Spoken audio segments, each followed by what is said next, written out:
Kembalikan hak kami. Kembalikan uang kami.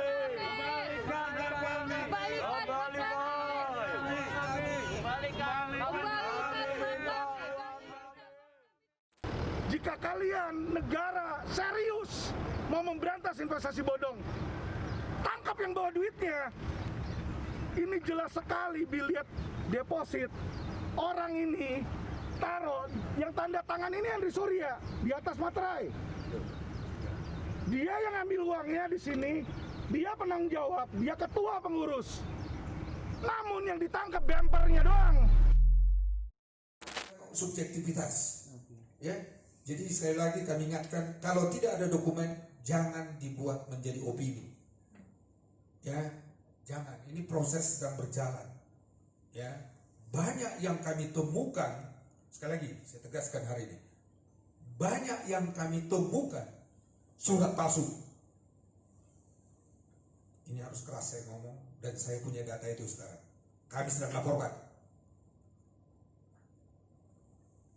Ini ya, saya harus tegaskan, banyak surat palsu. Kami sedang laporkan itu sekarang.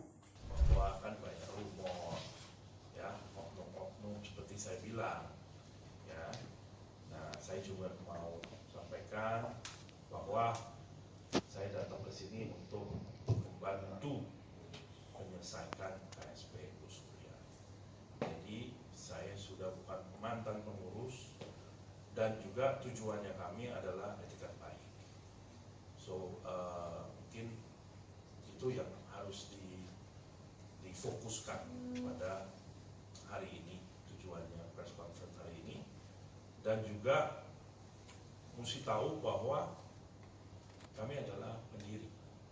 Jadi semua yang kenapa ini berkaitan, ada logo, ada apa, itu kan semua pendiri. Tapi secara hukum ya tidak ada kaitan. Saya juga bukan pengurus, saya juga tidak involve secara, nah inilah pengurus-pengurus. Jadi, tapi kami tujuannya ke sini untuk ya membantu untuk menyelesaikan, untuk nanti akan dibahas dalam proposal damai di dalam PKP. Ya, saya rasa cukup dari saya. Dan,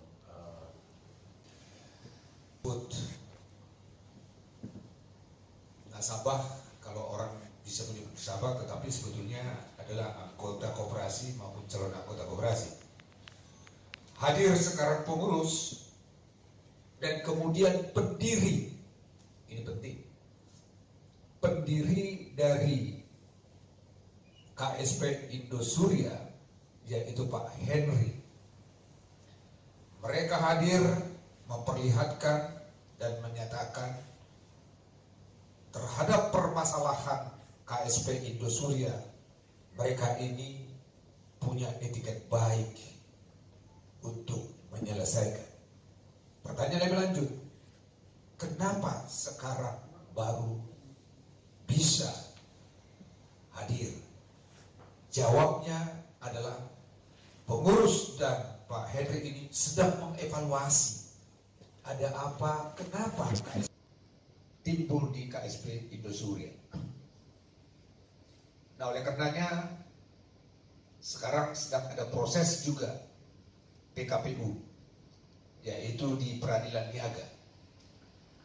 Ya, di Peradilan Niaga pengurus dan Pak Henry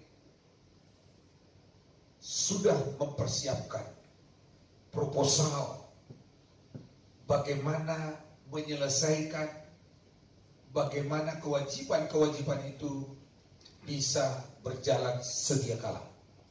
Sekali lagi, dengan demikian mereka pengurus maupun Pak Henry yang selama ini dikatakan tidak bertanggung jawab sudah mempersiapkan proposal tersebut. Dengan ada proposal tentu memperlihatkan mereka bertanggung jawab dan mau menyelesaikan bagaimana permasalahan anggota koperasi maupun calon anggota koperasi tersebut bisa kembali ya aktif sedia kala, yang menikmati dan uangnya juga kita harapkan bisa bisa kembali. Karena penyelesaiannya proposal tersebut mereka sudah siapkan, nantinya dijelaskan pada saat rapat kreditur. Ya, dengan ada proposal itu terjawab sudah. Ya, bagaimana penyelesaian dan bagaimana nantinya jalan keluar. Uang-uang daripada titipan, uang-uang yang sudah selama ini berjalan dengan baik bisa kembali seperti sedia kala dan mereka aktif sebagai anggota dan pengurus juga kembali aktif melayani anggota-anggota tersebut.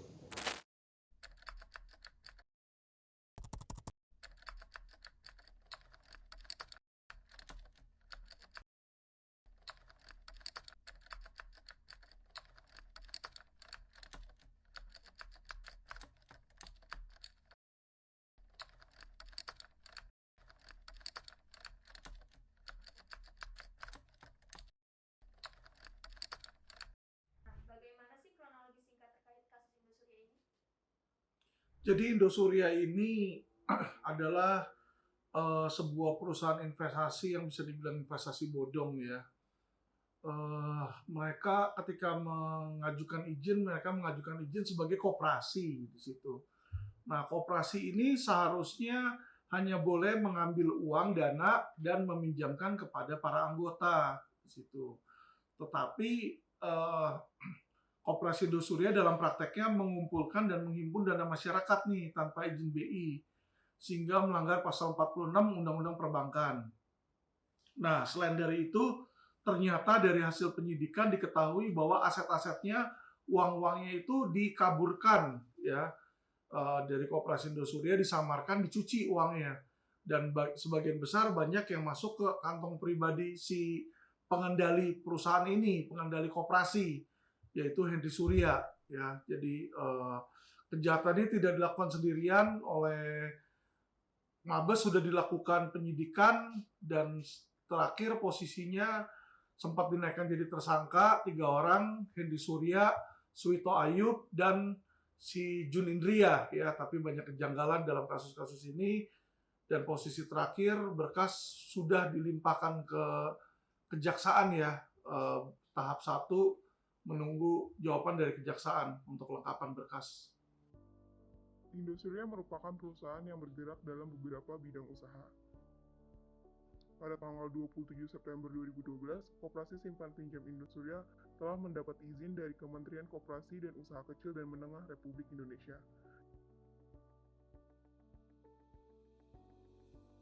Dengan pendirinya, yaitu Henry Surya.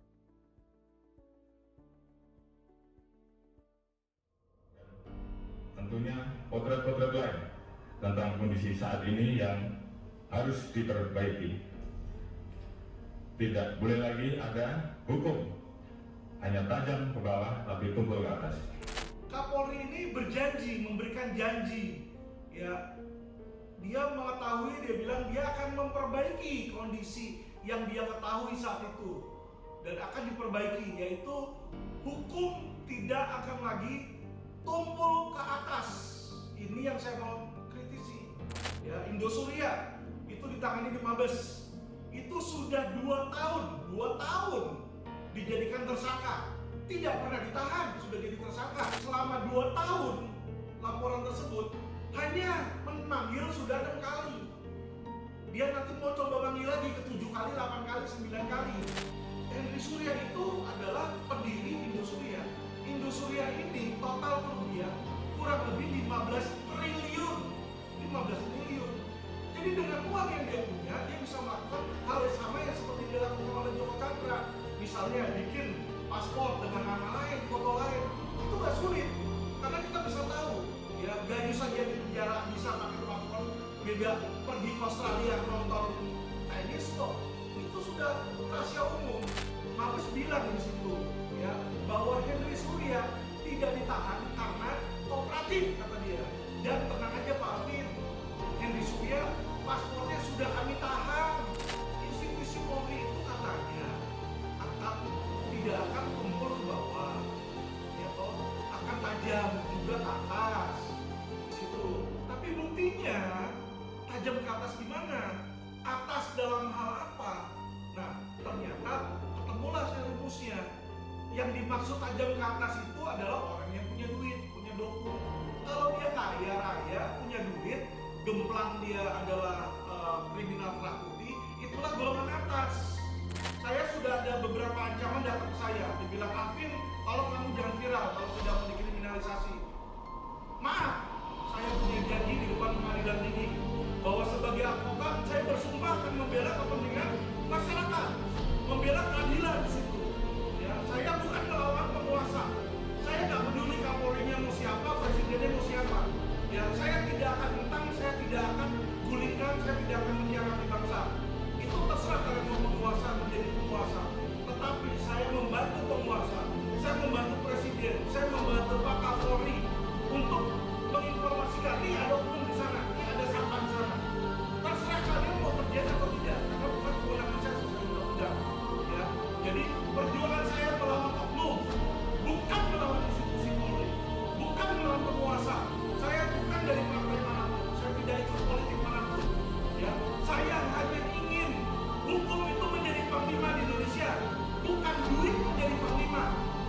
Karena sudah jelas sekali banyak penegakan hukum dan proses hukum itu dilaksanakan dan memihak bagi yang punya duit. Dan saya minta itu stop. Tolong didengarkan. Bantu tegakkan keadilan. Segera tahan itu tersangka. Sudah 2 tahun jadi tersangka.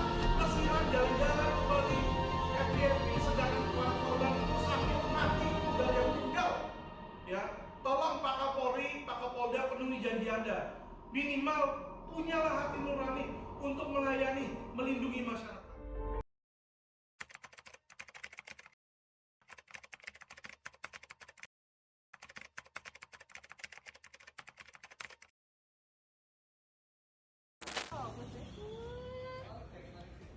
Uangnya orang nggak dibayar-bayar, 100.000 yang nggak dicicil.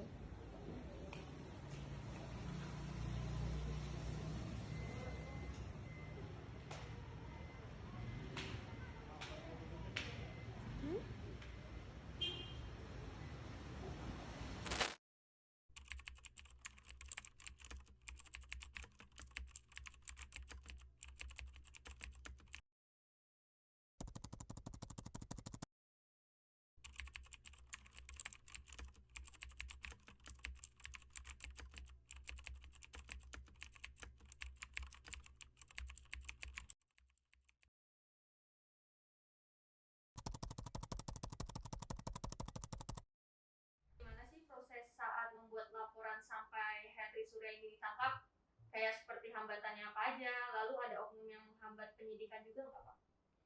Jadi ketika bikin laporan polisi sih nggak ada hambatan ya dalam membuat laporan polisi, karena ketika saya bikin laporan polisi sudah ada beberapa orang, sudah ada lawyer-lawyer lain yang membuat laporan polisi sebelum kami ternyata. Nah, di dalam membuat laporan polisi ini bukan siapa yang cepat terus dapat aset, tidak ya. Jadi banyak orang salah minta buru-buru cepat bikin laporan polisi biar cepat dapat aset. Enggak, karena aset itu yang disita nanti hanya bisa dikembalikan ketika sudah inkrah putusan dari pengadilan, dari MA di situ. Jadi menunggu putusan tuh bisa bertahun-tahun.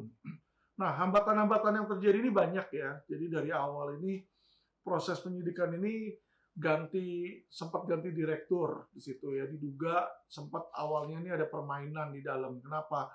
Ada satu aset-aset yang hilang. Kedua, ditetapkan menjadi tersangka awal 2020, baru ditahan 2022 di situ. Jadi 2 tahun dijadikan tersangka, 2 tahun nggak pernah ditahan di sini ya. Dan yang kami duga penyidikannya pun juga dilakukan dengan asal-asalan, karena bisa dilihat dari P19 itu banyak sekali itu data-data tidak lengkap, nggak ada tanda tangan dan lain-lain lah ya. Nah, dan yang paling parah adalah hilangnya beberapa aset. Jadi contoh aset-aset yang kami duga hilang itu seperti kapal pesiar di situ ya sempat hilang, sehingga kami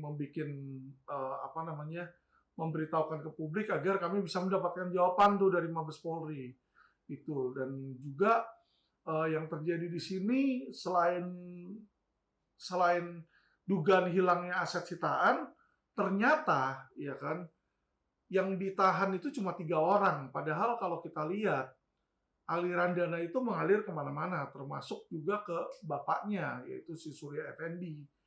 Ya, jadi uang ini mengalir dari Koperasi Indosuria ke Indosuria Inti Finance, di mana 99% Indosuria Inti Finance itu milik bapaknya Hendy Surya. Nah, sedangkan sampai saat ini tuh bapaknya Hendy Surya tidak ditahan. Juga istrinya Hendy Surya pun kalau kita lihat ya hidupnya ini, kalau kita lihat dari medsos, hidupnya ini mewah sekali. Tasnya aja 1 tas 10 miliar.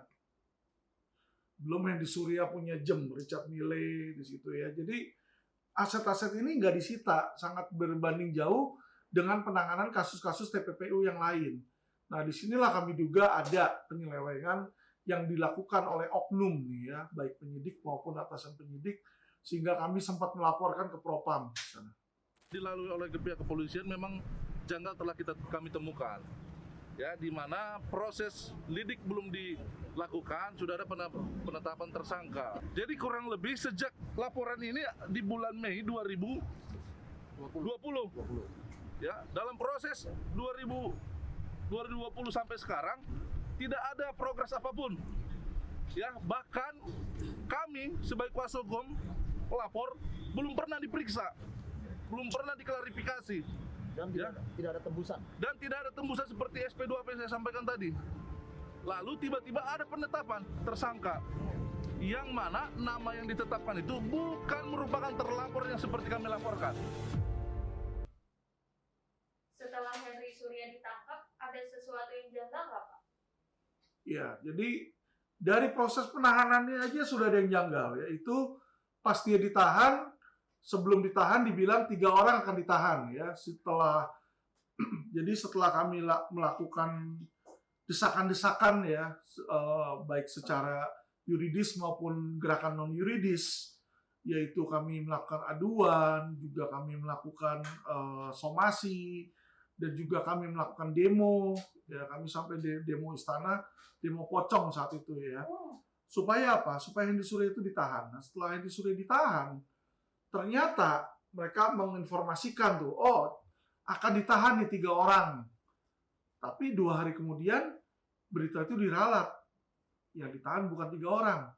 Yang ditahan cuma 2 orang. Yaitu Hendy Surya sama Jun Indria. Ternyata Suito Ayub katanya sudah kabur dari bulan November 2021. Kita bingung tuh. Bagaimana orang yang sudah ditetapkan jadi tersangka bisa kabur? Padahal Mabes itu sudah memberikan jaminan loh awalnya. Tenang, kami nggak tahan, tapi pasportnya sudah kami sita. Sehingga tidak mungkin bisa kabur ke luar negeri. Cuma diinformasikan, katanya kabur ke luar negeri dengan paspor palsu. Ya, jadi hal di sinilah yang sangat kami sesalkan. Beberapa kali kami teriak-teriak, beberapa kali kami melakukan perlawanan untuk mendampingi para korban, sehingga para korban ini bisa mendapatkan keadilan. Tapi ternyata dipandang remeh oleh aparat penegak hukum kepolisian, sehingga berantakan jadinya ini penyidikan ya. Lalu yang parahnya lagi ketika ditahan, saat itu ada 2 penahanan. Satu itu penahanan gelar kasus uang palsu, UPAL. Di sana orang-orang yang ditahan itu semua diborgol. Nah, herannya pada kasus Hendy Surya, itu Hendy Surya sama sekali tidak diborgol.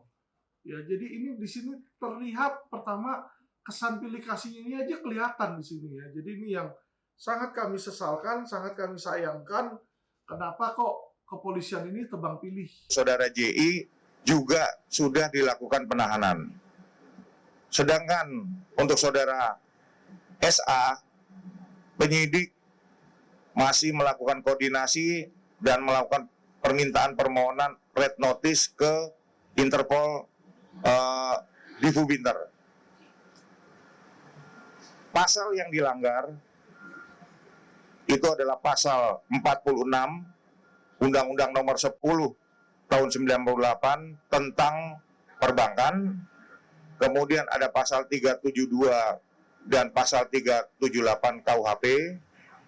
Kemudian Undang-Undang Nomor 8 Tahun 2010 tentang TPPU.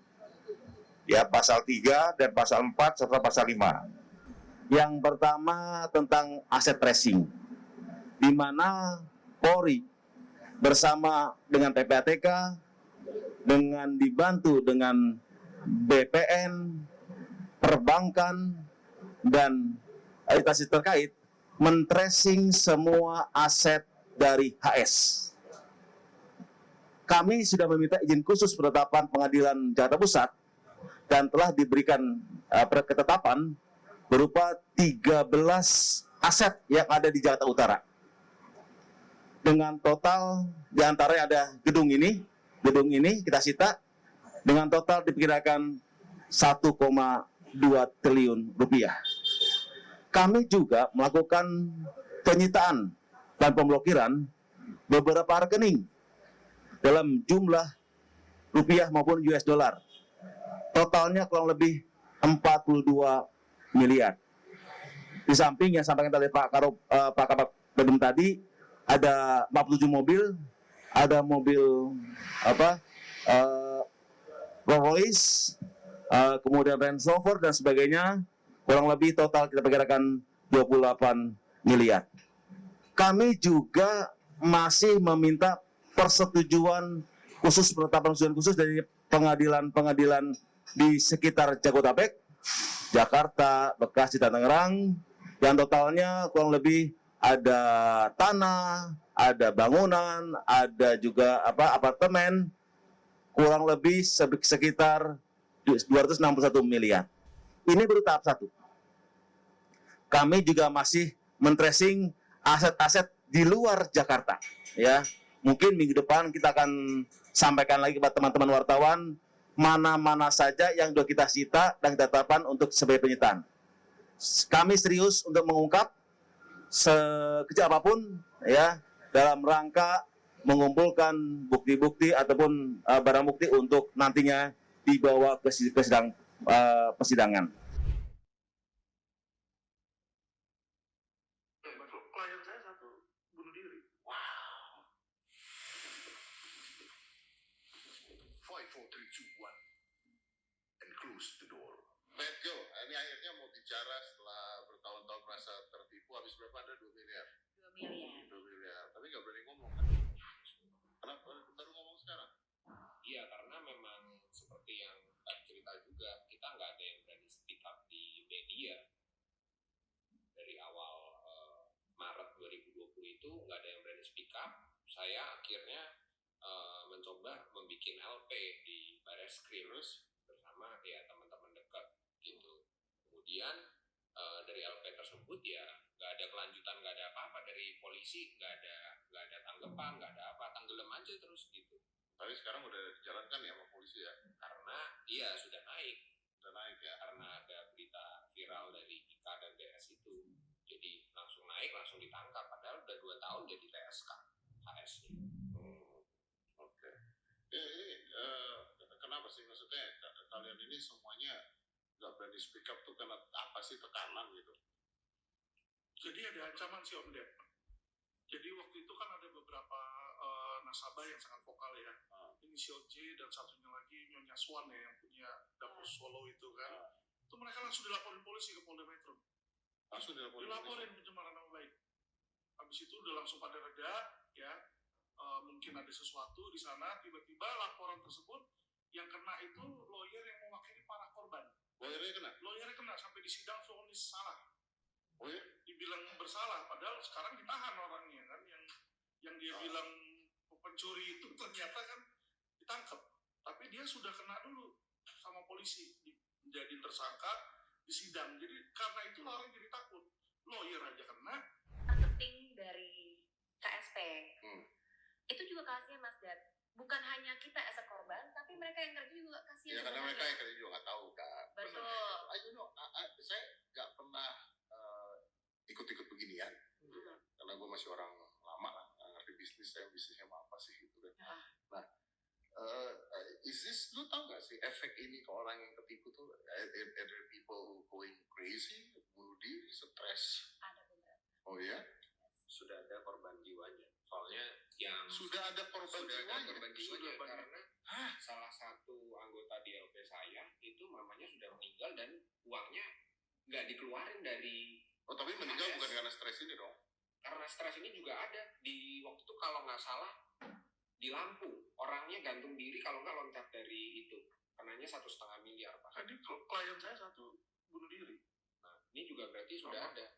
Wow. Makanya di situ kita miris. Ada juga waktu itu beritanya di media atau di grup-grup paguyuban yang sesama korban KSP ini dirawat di rumah sakit, uangnya semuanya ditaruh di situ, nggak bisa bayar rumah sakit jadi meninggal, gagal dioperasi atau apa begitu informasi. Wow. Over investment fraud suspicions. Investigators say the suspects had run the scheme for 8 years, from November 2012 to February 2020. Indosuria had 14,500 members, and the combined loss from the fraud is estimated at 15 trillion rupiahs. Karena tersangka ini diduga secara bersama-sama telah melakukan tindak pidana, tindak pidana penipuan, penggelapan, dan tindak pidana TPPU.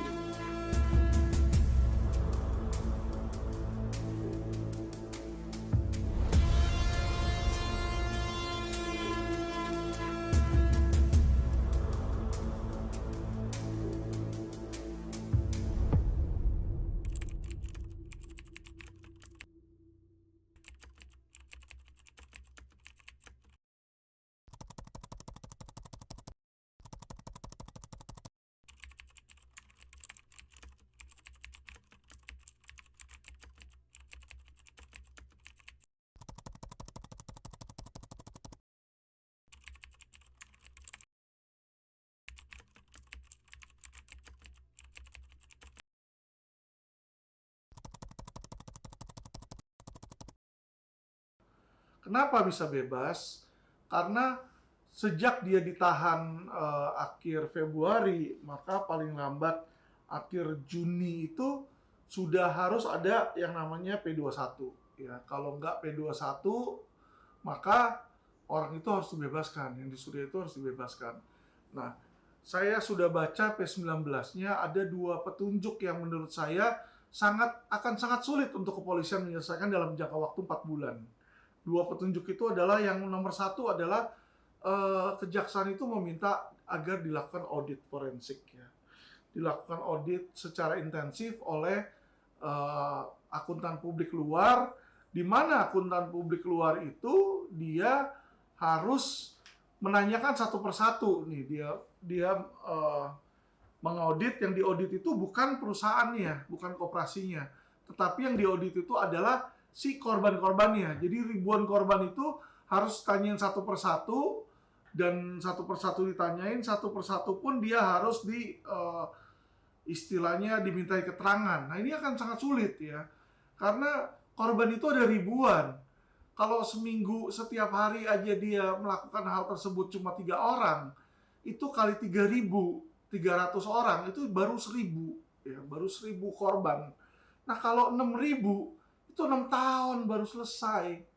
Jadi kalau saya lihat nih, hampir dibilang tidak mungkin selesai dalam waktu 4 bulan dari auditnya. Belum ada satu lagi petunjuk, yaitu di mana kepolisian itu diminta oleh jaksa mem-BAP, harus diperiksa satu persatu para korban tersebut lagi. Jadi bukan cuma auditor yang memeriksa, tapi polisi juga harus memeriksa, ya kan? Kenapa orang itu masukin dana, berapa yang dimasukin, berapa yang sudah ditarik, ya. Bagaimana cara dia masukin, hal-hal seperti itu, ya tentu saja yang namanya penyidik itu nggak mungkin ngurusin kasus Indosuria aja. Jadi kalau diminta seperti itu, rasanya dalam waktu 4 bulan tidak akan terpenuhi, ya. Kecuali tentunya apabila kejaksaan mau meringankan atau mengabaikan salah satu petunjuk mereka, ya. Nah, disitulah baru bisa tuh diterima P21. Kalau enggak, tidak akan bisa di P21 dalam waktu 4 bulan. Sehingga dengan tidak bisanya di P21 dalam waktu 4 bulan, kami membuat laporan polisi baru, yaitu Indosuria Anti Finance, sehingga ketika dia keluar bebas demi hukum dari LP1, polisi punya kesempatan untuk menahan dengan laporan polisi di Indosuria Anti Finance. Itu satu. Kedua, di Indosuria Anti Finance itu terlapornya bukan hanya Henry Surya, tapi juga Surya Effendi dan istrinya si Henry Surya ya, sehingga disinilah polisi bisa pengembangan. Dan yang terakhir adalah kami meminta supaya disita pula aset-aset receivable. Jadi receivable atau piutang yang ada di dalam aset Indosuria Anti Finance itu yang kami harapkan supaya bisa disita juga. Itulah makanya kenapa kami melakukan laporan polisi Indosuria Anti Finance.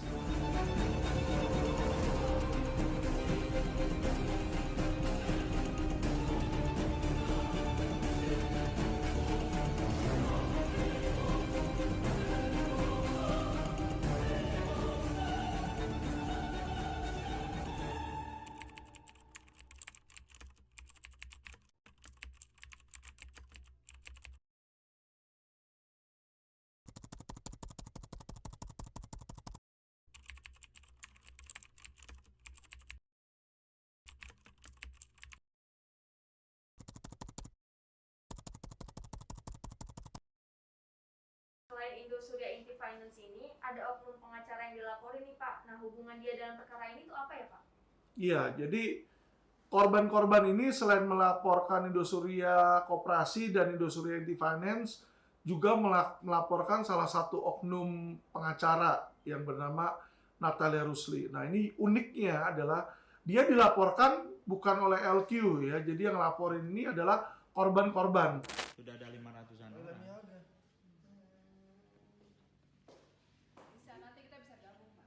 Bisa kan? Aku sekarang lagi pegang kasus first travel kan. Jadi kalau pemerintah juga. Ya, kalau gitu ini kita sepakat. Kalau memang ada kuasa hukumnya, kita sepakat untuk tunjuk satu kuasa hukum, kita gugat mereka gitu. Nggak ada kita sabar-sabaran lagi sama mereka buat apa? Jangan gugat dulu, Pak. Jadi kita goreng dulu biar ini ditampung oleh seluruh masyarakat Indonesia, semua tahu.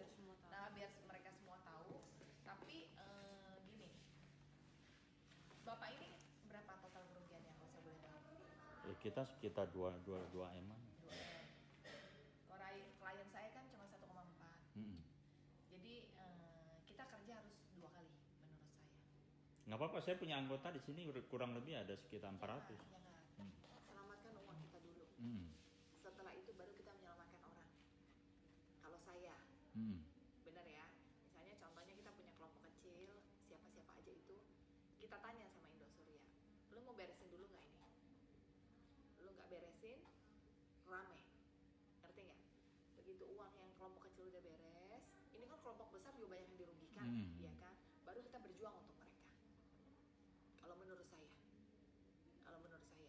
Soalnya kalau kita langsung gerebek dia dalam jumlah yang besar, uang ini nggak akan kembali. Gitu loh. Benar nggak Pak?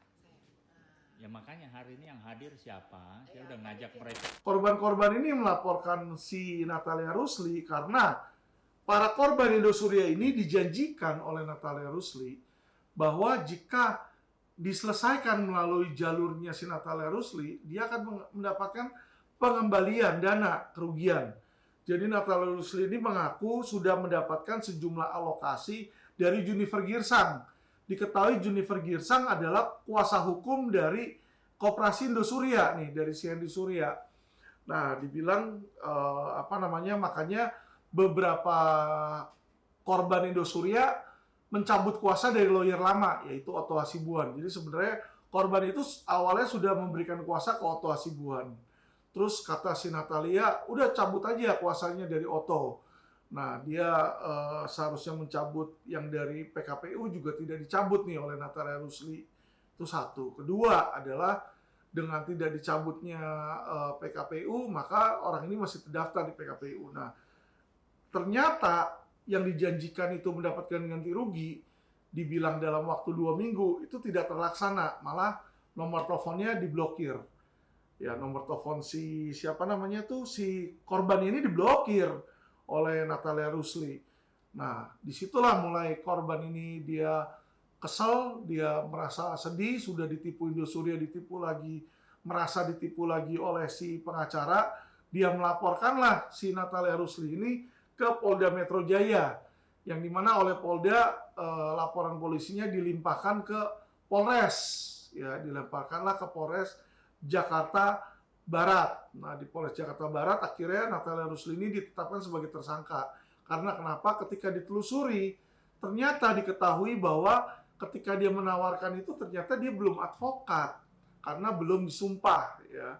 Itu satu. Terus kedua, ternyata janji-janji terhadap Junifer itu hanya bohong-bohong aja, hanya tipu-tipu saja di sana, ya. Jadi disinilah Natalia Rusli berdasarkan alat bukti yang cukup oleh penyidik ditetapkan sebagai tersangka.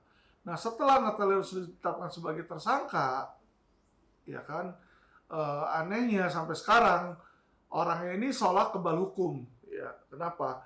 Nggak pernah dia diperiksa sebagai tersangka. Disinilah aparat kepolisian itu perlu, ya, patut diwaspadai. Kenapa kalau orang udah dijadikan tersangka masih juga nggak pernah diperiksa sebagai tersangka? Di sini loh adanya keanehan dalam hukum, ya, di mana hukum itu tampak seolah tumpul ke atas, situ, tajam ke bawah. Lalu bagaimana nih tanggapan Bapak terkait LP Indosuria yang sudah dilimpahkan saat ini? Jadi seperti yang tadi saya bilang, LP Indosuria memang sudah dilimpah. Tapi naga-naganya, menurut opini hukum saya, ya kan, jika jaksa memaksakan atau berpegang teguh kepada P19 yang sudah dikeluarkan, bahwa setiap petunjuk itu harus dipenuhi, terutama satu, audit, kedua adalah diperiksanya seluruh korban, maka tidak akan selesai itu 4 bulan. Jangan kan 4 bulan, setahun juga nggak akan selesai itu, saya tahu. Kenapa? Penyidik-penyidik di Barreskrim ini, Tipitexus ini, sekarang lagi sibuk semua mereka, ya, bukan hanya investasi bodong Koperasi Indosuria, tapi juga robot trading dan investasi-investasi lain seperti KSPSB, Mahkota, Kresna di situ, ya, Minapadi, Koperasi Sejahtera Bersama, banyak, ya, Narada di situ. Jadi saya yakin akan kesulitan itu Mabes Polri untuk melengkapi berkas tersebut, ya, sehingga menurut saya berkas tersebut akan di P19 kembali atau dianggap tidak lengkap oleh kejaksaan.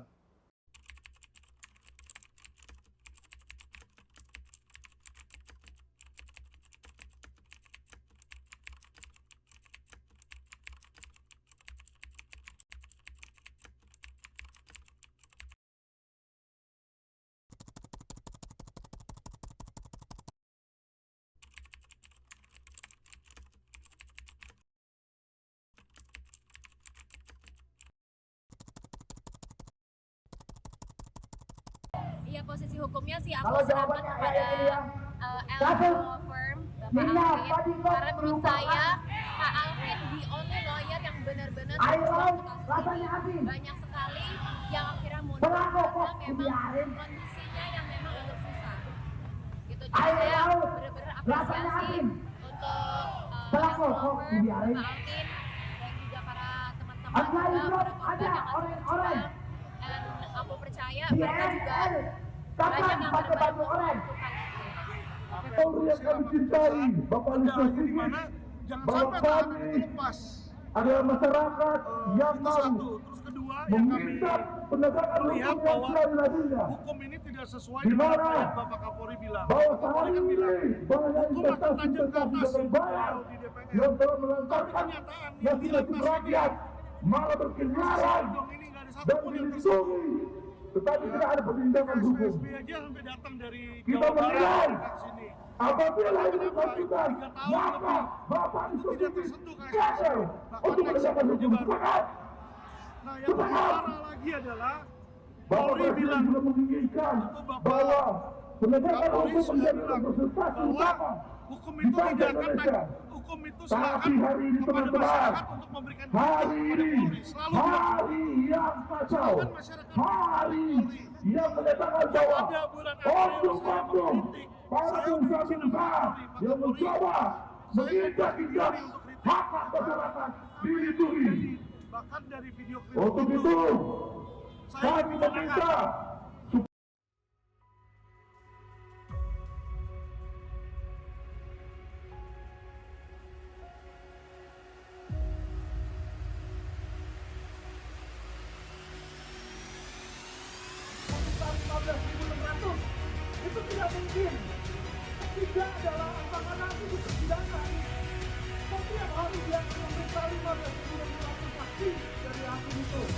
Jadi masyarakat Indonesia, oknum Kejaksaan Agung sudah membodohi masyarakat. Bahkan sampai jadi itulah baik masyarakat. Nah, lihat bapak-bapak pihak penegak hukum, seluruh bang untuk merampas hak-hak rakyat.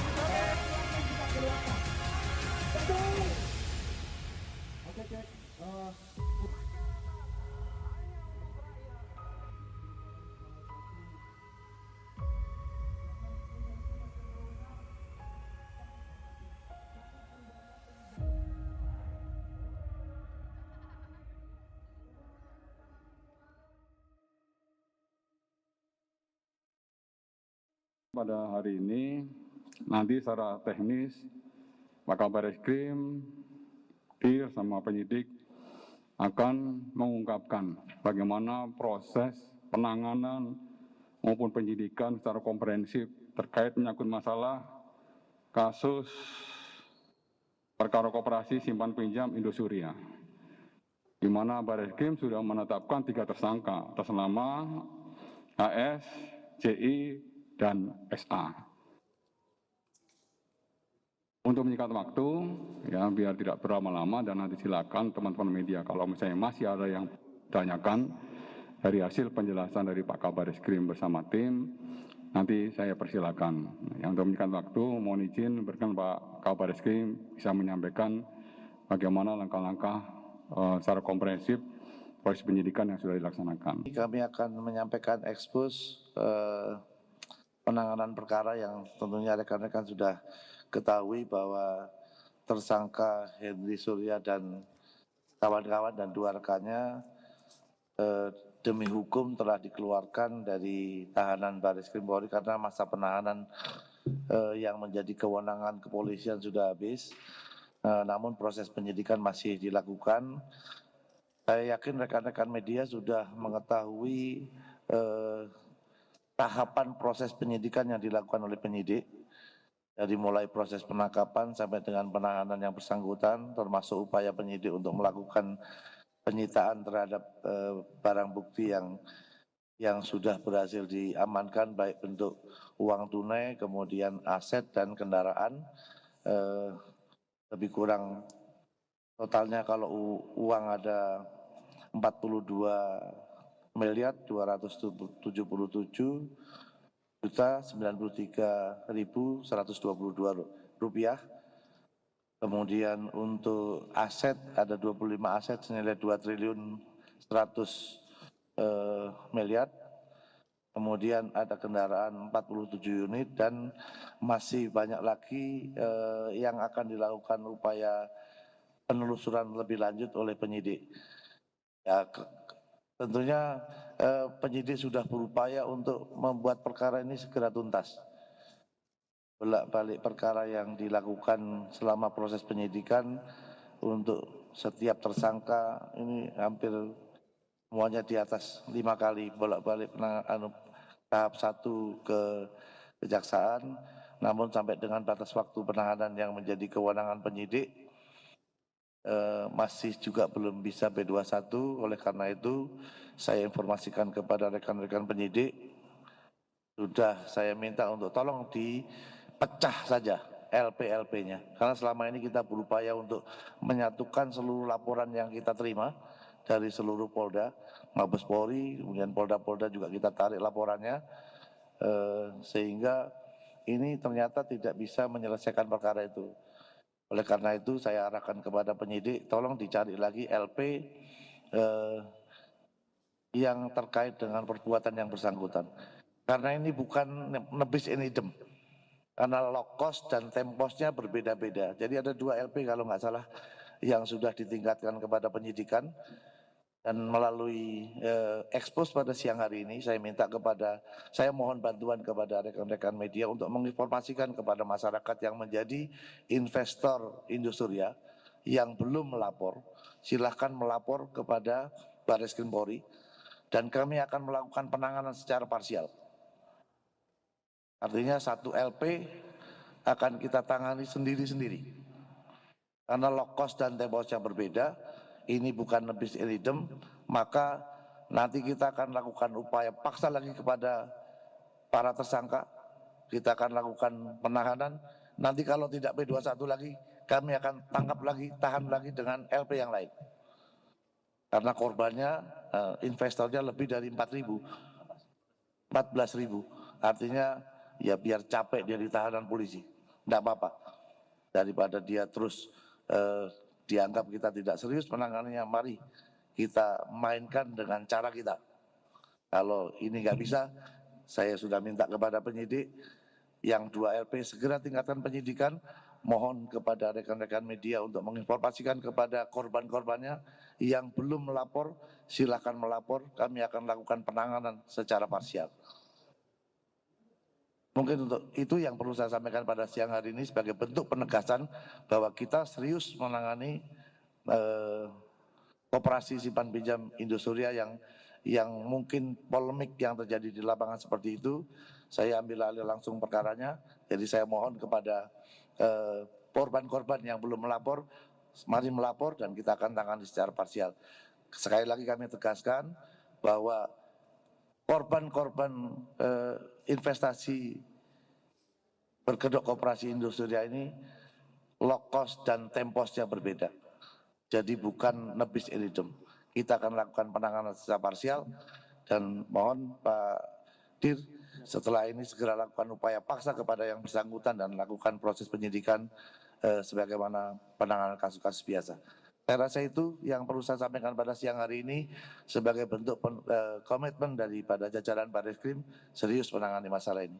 Dari 14.500 korban atau investor ini, tadi Pak Kabak sudah menyampaikan juga, ya, selain Polda Metro, Polda Sumsel, dan Polda Sumut, ini semuanya dalam proses penyidikan secara profesional dan proporsional oleh Barreskrim Polri.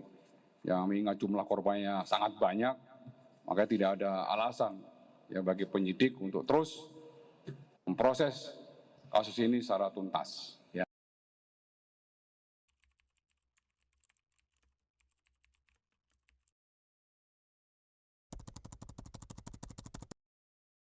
Jadi sebagai skema ponzi terbesar di Indonesia, sebenarnya penanganan kasus Indosuria ini nanti akan menjadi tolak ukur ya, menjadi jurisprudensi bagi kasus-kasus lain. Ini kasusnya sebenarnya simpel kok, kasus yang sudah ada dilakukan sebelumnya ya. Contoh PT Vikasa, WBN, Indo Sterling, itu udah banyak. Koperasi Cipaganti, Koperasi Langit Biru, itu sudah banyak yang ditangani oleh kepolisian. Dan semuanya itu selesai dan bisa P21 dengan baik. Anehnya kenapa Indosuria bisa tersendat seperti ini kan? Disinilah dicurigai adanya oknum ya. Sehingga kami berharap agar supaya Presiden itu mawas terhadap apa yang dilakukan oleh oknum Polri ini dengan mandeknya kasus Indosuria, ya kan, akan membuat ekonomi Indonesia ini melemah dan menjadi contoh yang tidak baik dalam penegakan